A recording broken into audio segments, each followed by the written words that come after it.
Honorable Minister, Honorable Deputy Ministers, distinguished invited guests, the press, ladies and gentlemen, good morning. On behalf of the Minister for Information, Honorable Jinapor Nkrumah, management and staff of our ministry, I welcome you to the Minister's press briefing here at the Ministry of Information. This morning, we have a very powerful delegation from the Ministry of Lands and Natural Resources, led by the affable and diligent Minister, Honorable Jinapor, who is also Member of Parliament for the good people of Damongo constituency. I will now yield to the Honorable Minister to give us his presentation, and then we will come back to you for the Q&A session. Honorable Minister, yours. The Honorable Deputy Minister for Information, Deputy Minister for Lands and Natural Resources, Honorable Benito Usubio, Deputy Minister for Lands and Natural Resources, Honorable George Mekuduka, Chief Executive Officer of the Forestry Commission, friends from the media, distinguished guests, ladies and gentlemen. As always, I thank the Ministry of Information, led this morning by my sister, the very supportive and dignified Deputy Minister Fatima Abubakari, for giving us this platform to update the Ghanaian people on the state of our nation's forest reserves. I'm also extremely grateful to you, the media, for always responding to our invitation and carrying our message to every part of our country. Distinguished guests, ladies and gentlemen, we called you here this morning to brief you on the state of our nation's forest reserves as part of our efforts to regularly update the nation on the management and utilization of our natural resources. Why do we do this? As you are aware, the natural resources of our country are, by the dictate of our national constitution, the property of the Ghanaian people. As trustees of these resources, we have a duty to account to you, the beneficiaries of these resources. You will recall that we undertook a similar exercise last year when I led the three main commissions under the Ministry of Lands and Natural Resources, namely the Lands, Minerals, and Forestry Commissions, to brief the nation through this medium on the various programs and policies that were being implemented to effectively and efficiently manage our natural resources. It is in that same spirit that this press briefing is being done. This year, we are beginning with the Forestry Commission. In the course of time, the Minerals and Lands Commissions will follow suit, where hopefully we will get the opportunity to address the vast national issues of illegal mining, galamsey, and land administration. Of course, forestry issues are directly related to mining, and thus today's briefing will definitely address some of these mining-related matters.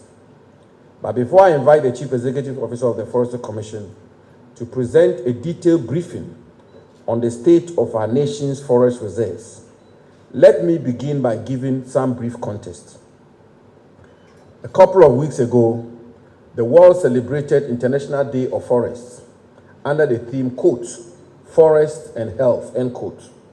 And next month, specifically on June 9, 2023, we will be undertaking the third edition of the Green Ghana Day under the theme, quote, Our Forest, Our Health, end quote, where we have committed to plant some 10 million trees in support of government's aggressive afforestation and reforestation program. Members of the media, our forests are some of the most important forests in the West African region. While we acknowledge the gravity of forest loss and its adverse consequences on our very survival, let us face the facts. Deforestation and forest degradation, sadly, are not new phenomena in our country. For instance, in 1900, our forest cover was estimated to be in excess of 8.2 million hectares, largely covering the whole of southern Ghana. Close to a third of this was lost by the middle of the century, mainly through agricultural expansion and infrastructural development. And by the end of the century, in 2000, we had lost approximately 60% of this forest. Available statistics also shows that between 2010 and 2015 alone, we lost on average over 28,000 hectares of our forests each single year, peaking at 35,000 in 2014, largely due to illegal mining, galamsey, and illegal logging. Attempts by successive governments to come to grips with this menace has seen mixed results.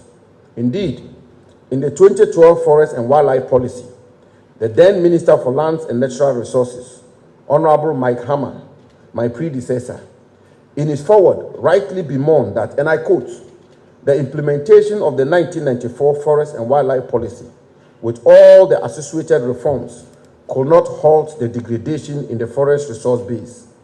Illegal mining, galamsey, and chainsaw operations in forest areas have thrived over the years, despite conscious national efforts to curb the situation in collaboration with the security agencies, end quote. Ladies and gentlemen, members of the press, I make these references not to apportion blame and or pass the buck, but to be able to marshal a critical mass of support for government's policy in this very crucial sector. We have to set all the facts, including the historical antecedents. That is the best way to chart the future. I do not, therefore, seek to justify the continuous degradation of our forests, but to let you appreciate the enormity of the problem we are dealing with and its attendant complexities. It is a historical challenge. We require a concerted and determined effort to clamp down on deforestation and the degradation of our nation's forests. And we will continue to do just that. At the heart of these various illegal enterprises, as you know, is money. And once we are dealing with money, you can be rest assured that the cartels operating in our forest reserves will find every means of outwitting our efforts. But let me assure you that the government of President Akufo-Addo remains absolutely determined to protect and preserve these resources for current and future generations. We will not relent. The fight against these illegal enterprises and the cartels in our forest reserves will not be an event, but a process. What is important is the commitment to protect and preserve these resources, which we are fully determined to do. We remain focused on this goal. That is why, in addition to all the measures we are putting in place to protect our forest reserves, including the suspension of recognizance, prospecting, and/or exploration in forest reserves, except in exceptional circumstances, the ban on the harvesting, salvaging, trading, exporting, and importing of rosewood, and the ban on the issuance of the Convention on International Trade in Endangered Species of Wild Fauna and Flora CITES permit for the export of rosewood.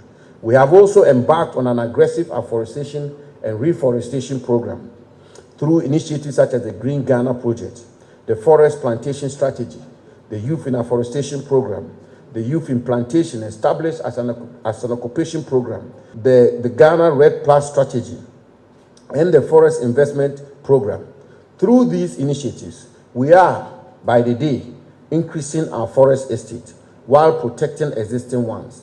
For example, under the Ghana Forest Plantation Strategy, a total of 547,891.7 hectares of degraded forest lands were cultivated between 2017 and 2021, far in excess of the 157,300 hectares of forest cultivated between 1963 and 2016, a whooping period of 53 years. Members of the press, I will yield the podium to the Chief Executive Officer of the Forestry Commission to present to you the state of Ghana's forest reserves. But before I do so, let me assure you of our commitment, the commitment of President Akufo-Addo to the effective and efficient management of the natural resources of our country in the spirit of transparency, integrity, candor, and utmost good faith for the benefit of our nation. Let me emphasize that we remain focused on this goal. I call on you, nationals and residents of our country, to support government in this quest, for respectfully, after all, the responsibility to protect our forest resources while at the same time taking measures to add on. It's a national, non-partisan, and a truly collective effort. We need to, and we will work together with a sense of determination to enable us achieve our objectives. At this stage, let me thank the Chief Executive Officer of the Forestry Commission and his officials for their outstanding contribution in our national effort at protecting the forest resources of our country. The nation salutes them. With this, I now invite the Chief Executive Officer of the Forestry Commission, Mr. John Alote, to present to you the state of Ghana's forest reserves.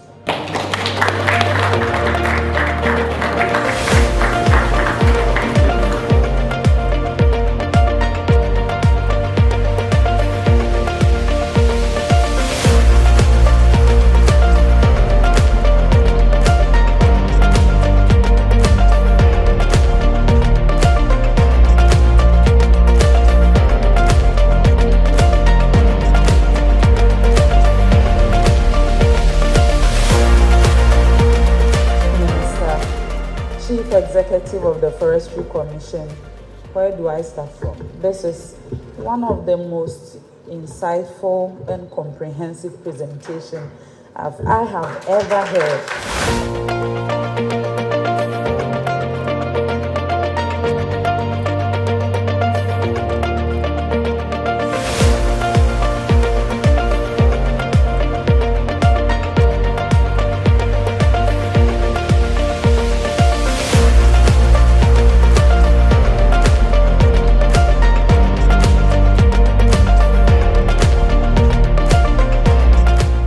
Thank you for your attention. Thank you very much.